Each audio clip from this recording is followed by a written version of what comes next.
Donc on se retrouve maintenant pour la correction. Après m'avoir écouté, vous allez me voir maintenant. Donc je vous ai réécrit la dictée que je vous ai dictée. Et cette fois-ci, nous allons fonctionner dans l'autre sens. D'accord? Nous allons commencer par la première phrase, mais mot pour mot. Si je vais trop vite, n'hésitez pas à mettre sur pause. D'accord? Moi, je vais un peu vite parce que je vois aussi le chronomètre qui tourne et je ne veux pas avoir des vidéos qui pèsent trop lourd pour vous. Donc, vous prenez, votre crayon vert. Si vous voulez, vous avez le droit d'utiliser le fluo jaune qu'on utilisait, le crayon rouge, le crayon vert et le crayon... c'est tout. Et c'est tout. Et donc, on va réfléchir aux mots. D'accord? Pourquoi on les écrit comme ça? Alors, les mots que vous deviez apprendre, je vais déjà les fluoter dès maintenant pour vous montrer qu'en fait, dans la dictée, il ne reste plus grand-chose.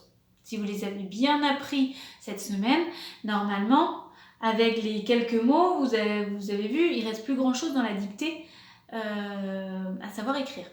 D'accord? Alors, on avait le mot printemps.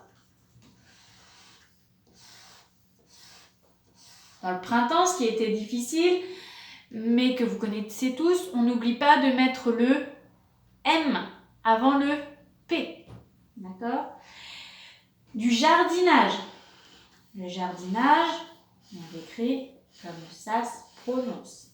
Alors le son J, il peut s'écrire avec le J au début et le G à la fin. Il se met des graines dans toute la longueur et rang à l'automne. Et c'est tout. D'accord? Donc, ça, c'est les mots que vous deviez apprendre. Vous avez vu, il ne reste plus grand-chose. D'accord? Donc, maintenant, c'était le printemps. Virgule. Mon grand-père et ma grand-mère. Alors, qu'est-ce qui était difficile ici? Donc, c'était A-I-T. Mon grand-père et ma grand-mère. Il ne faut pas oublier la lettre muette de grand. Pourquoi on met un D à grand? Parce qu'on peut dire au féminin grande. D'accord? Donc, on n'oublie pas la lettre finale consonne, la lettre consonne finale muette. D'accord? Grand et grand. Ça, c'était la difficulté. Mon grand-père et ma grand-mère. J'ai dit et j'ai pas dit est. Donc, on écrit ET et pas EST. EST, c'est le verbe être. Là, je fais une énumération. Oui. Donc, je mets et. Alors, faisait. Faisait. Le verbe faire. Qui est-ce qui faisait dans votre tête? On arrive au verbe. Au verbe, donc on se demande où est le sujet. On veut savoir quel est le sujet. Donc on se dit, qui est-ce qui faisait du jardinage? Qui est-ce qui faisait du jardinage? Mon grand-père et ma grand-mère. D'accord, vous l'avez trouvé le sujet, c'est bien. Mais pour savoir comment on l'accorde, on se dit, mon grand-père et ma grand-mère, ils sont deux personnes. Ça veut dire qu'il va y avoir un accord pluriel. D'accord? Mais on peut remplacer par quel pronom pour savoir comment on va conjuguer notre verbe? On peut remplacer par, donc mon grand-père et ma grand-mère, on peut remplacer par il avec un S. Comme on met il avec un S, quelle est la terminaison de notre verbe? On va retrouver notre NT. D'accord? Il faisait. Et comme c'est de l'imparfait, on l'a vu il n'y a pas très longtemps, on met A-I-E-N-T. D'accord? Ce qui était compliqué, c'est pas le son E, vu qu'on l'entend, mais le ENT. Mais normalement, personne ne l'a oublié, vu que dans votre tête, vous vous êtes dit « Mon grand-père et ma grand-mère, je peux remplacer par il avec un S. » D'accord? Bien. Et il faisait... mon grand-père et ma grand-mère faisaient du jardinage. Et il... Pourquoi je mets un S à il? Parce qu'ils sont toujours deux personnes. On parle toujours de mon grand-père et de ma grand-mère. Et il semait. Qu'est-ce qui est compliqué dans semer? C'est le verbe à l'imparfait, troisième personne du pluriel. On n'oublie pas notre E-N-T. D'accord? Et il semait des graines. Là, j'ai mon petit mot, mon petit déterminant, des. Qu'est-ce que je dois mettre? Dès que j'ai un déterminant au pluriel, je mets la marque du pluriel au nom qui suit. Des graines. Donc ça veut dire que graines, c'était un mot que vous deviez connaître pour aujourd'hui. Là, je vous demandais juste de me rajouter un S parce qu'on va pas semer qu'une graine, il faut en semer plusieurs. D'accord?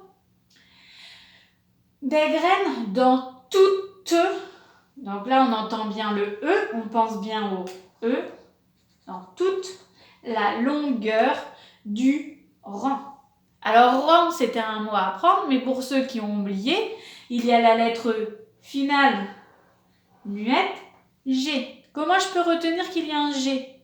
Parce que le mot rang vient de la même famille, appartient à la même famille que le mot ranger. D'accord? Donc, dans ranger, il y a un G. Et on l'entend, ranger. Donc, on n'oublie pas notre G. À l'automne. Alors à l'automne, là, je ne sais pas si vous voyez bien à la vidéo, mais j'ai un accent. Pourquoi je mets un accent au A? Est-ce que c'est le verbe avoir? Est-ce que je peux remplacer par avait? Est-ce que si je dis avec l'automne, ils pourront récolter leurs potirons? Non, ce n'est pas le verbe avoir. Donc, comme ce n'est pas le verbe avoir, je mets mon accent. On ne l'oublie pas. L'automne, c'était un mot à apprendre. Et attention, à l'automne, on met d'abord un M et ensuite un M. L'automne. Ils pourront, je regarde si vous... Oui, c'est bon. Ils pourront. Qui est-ce qui pourra récolter leurs potirons? Il. Mais c'est qui le il? On parle de qui en disant il?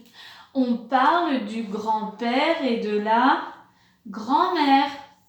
Notre sujet de la dictée, c'est toujours le grand-père et la grand-mère. Donc on n'oublie pas notre S. Et si on met un S, il va falloir accorder notre verbe. Ils pourront, c'est du futur. Donc attention, là on est en train de voir le futur. Vous savez que pour le futur, avec il avec un S, on met O-N-T. D'accord? Bien. Récolter leurs potirons. Alors pourquoi je mets un S à l'heure? Est-ce que vous pensez qu'ils vont récolter juste un potiron? On a dit qu'ils avaient mis des graines. Vous pensez qu'avec une graine, on a juste un potiron? Non. Avec des graines, on va récolter, normalement, plusieurs potirons. D'accord? Donc, leur potiron, avec un S, et avec un S. D'accord? Alors, pour la correction, là, vous réécrivez les mots là où vous vous êtes trompé. Si vous avez envie de vous amuser à compter vos points, vous pouvez reprendre le système de notation qu'on a l'habitude d'utiliser. Alors pour les CE2, on enlève des -1 et des -2. Et pour les CE1, vous utilisez les petites étoiles comme d'habitude. D'accord? J'espère que ça s'est bien passé, que la dictée n'était pas trop difficile. Moi, je pense qu'elle n'était pas très difficile. Donc la semaine prochaine, ce sera peut-être un petit peu plus difficile. Allez, je vous souhaite un bon week-end et bon courage pour cette fin de journée.